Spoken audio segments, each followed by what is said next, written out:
পেঁয়াজগুলো ভালো করে নুন, চিনি আর ঘি আর তেল দিয়ে ভালো করে ভেজে নিচ্ছি। রাস্তার মধ্যে গোটা গরম মশলা দিয়ে ম্যারিনেট করা মাটনটা ওর মধ্যে দিয়ে দেবো।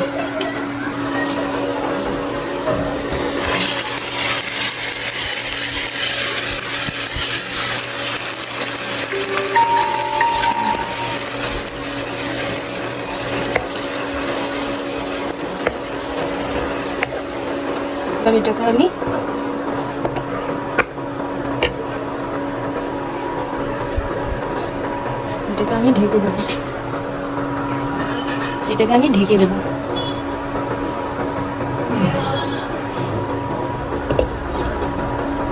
মটনটাকে ভালো করে কষে নিচ্ছি, আপনারা একটু দেখুন।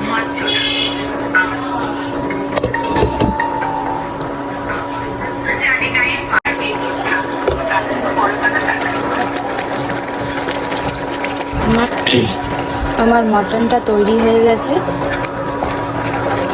এবার আমি ওপর দিয়ে একটু ধনেপাতা দিয়ে দেবো।